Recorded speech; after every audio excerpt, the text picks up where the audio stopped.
আসসালামু আলাইকুম ভিউয়ার্স, আপনারা সবাই কেমন আছেন? নিশ্চয়ই ভালো আছেন। আল্লাহর রহমতে আমিও ভালো আছি। আজকে আপনাদের নিয়ে যাব আমার শ্বশুর বাসায়। এই এতগুলা গরু দেখতে পাচ্ছেন, সব আমার শ্বশুর শাশুড়ির। তারা এই গরুগুলাকে তাদের সন্তানের মতো করেই পালন করে আসছেন। তো শুধু কি গরু দেখলে হবে? দুপুরের রান্নার আয়োজনও তো করতে হবে। না, আমি রান্না করছি না। আজকে রান্না করছেন আমার শাশুড়ি। অনেক দিন পরে তার ছেলে আর পুতিন আসছেন। তাদেরকে উনি নিজের হাতে তার পোষা দেশি মুরগির মাংস রান্না করে খাওয়াবেন। আর তাছাড়া এই মাটির চুলায় রান্না করতে আমার কেমন যেন ভয় লাগে, মনে হয় যে পুড়িয়ে ফেলবো। গ্যাসের চুলায় যেমন রান্নাটা আপনি বাড়াতেও পারবেন, জাল কমাতেও পারবেন, ইচ্ছা মতো সব কিছু করা যায়। কিন্তু মাটির চুলায় না, একবার আগুন জ্বালানোর পরে মনে হয় যে এটা কমানোও যায় না, বাড়ানো যাবে। আপনি যত ভেতরে খড়ি দিবেন, যত জাল দিবেন, তত অনেক বেশি আগুন জ্বলে উঠবে। কিন্তু এটা কমাবো কী করে? সবসময় তো রান্নাতে একই রকম আঁচের প্রয়োজন হয় না। তো আমার না রান্না করতে একটু ভয় লাগে, মনে হয় যে আমি রান্না করতে গেলে পুড়িয়ে ফেলবো কিংবা নষ্ট করে ফেলবো রান্নাটা। তো এই যে মশলাগুলো অনেকক্ষণ ধরে কষানো হয়ে গেছে, ভালো মতো কষিয়ে নেওয়ার পরে এখন এর মধ্যে আমার শাশুড়ি আগে থেকে ধুয়ে কেটে পরিষ্কার করে রাখা এই দেশি মুরগির মাংসগুলাও দিয়ে দিবেন।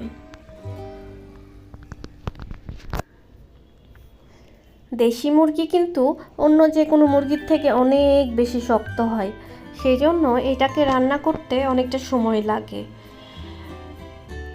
ব্রয়লার মুরগি কিংবা সোনালি মুরগি রান্না করার সময় আপনারা কিন্তু আলু একসাথেই দিয়ে দিতে পারবেন, কিংবা অনেক সময় হয় কি যে ব্রয়লার মুরগিতে আলুটা আগে কষিয়ে নিলে বেশি ভালো হয়। কিন্তু দেশি মুরগিতে আপনি তা করলে আপনার আলুগুলো গলে যাবে, কারণ ব্রয়লার মুরগি থেকে দেশি মুরগি অনেক বেশি শক্ত হয়।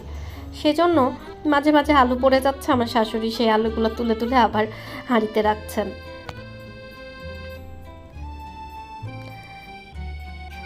চুলাতে রান্না করার সময় এক হাতে আপনার রান্নাটার তদারকি করতে হবে, নাড়াচাড়া করতে হবে, অন্য হাতে চুলার জালটাও আপনাকে সামলাতে হবে। অনেক কষ্টসাধ্য একটা ব্যাপার। এই চুলায় রান্না করার জন্য আমার শাশুড়ি তারই গরুর গোবর দিয়ে একরকম জ্বালানি তৈরি করেন। এটাকে আমাদের এলাকায় বলে ঘুটা বা নুন্দা। এটা তো অনেক ভালো চুলা জ্বলে।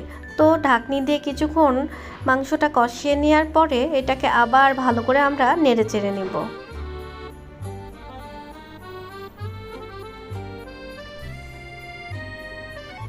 আরও কিছুটা সময় নাড়াচাড়া করে এটাকে আরও ভালো করে কষিয়ে নেব। মাংসের কালারটা দেখে বুঝতেই পারছেন এটা অনেক ভালো মতো কষানো হয়ে গেছে। আমার শ্বশুরবাড়ির নিয়ম যে কোনো মাংসই রান্না করার সময় এইভাবে আমার শাশুড়ি অনেক ভালো মতো কষিয়ে নেওয়ার পরে এইটাকে তার ছেলে এবং পুতিনকে আগে কষানো মাংস খাওয়ানোর পরে উনি আলু আর ঝোল দেন।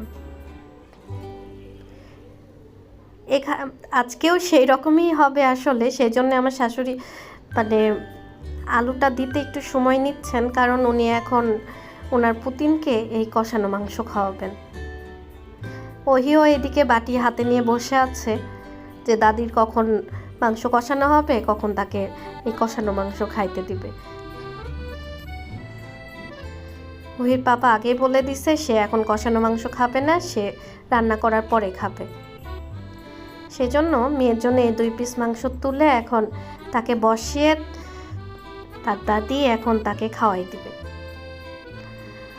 তো যেহেতু মাংস পুতিনকে দেওয়া হয়ে গেছে, তো এখন আলুগুলো দেওয়াই যায়। সবগুলো আলু মাংসের মধ্যে দিয়ে এটাকে ভালো মতো নেড়ে চেড়ে নেওয়া হবে। আমার শ্বশুর বাসায় আলু ছাড়া কোনো মাংস রান্না করা হয় না।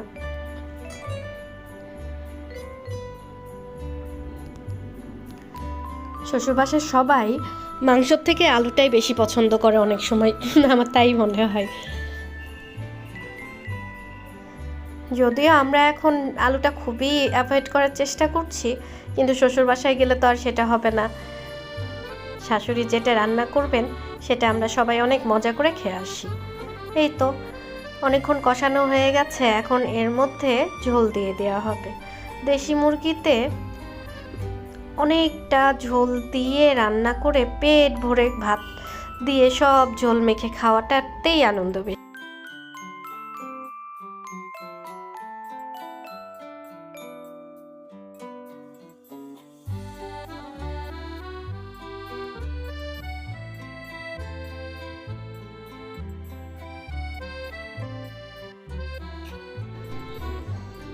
দেশি মুরগিতে ঝোল না দিলে আসলে ভালোই লাগে না।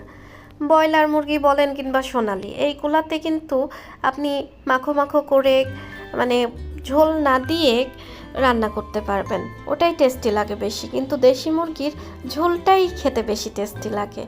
অনেকগুলা ঝোল দিয়ে মাংস রান্না করার পরে ভাতের সাথে ঝোল দিয়ে ডালের মতো করে খাইতে আসলেই অনেক মজাদার।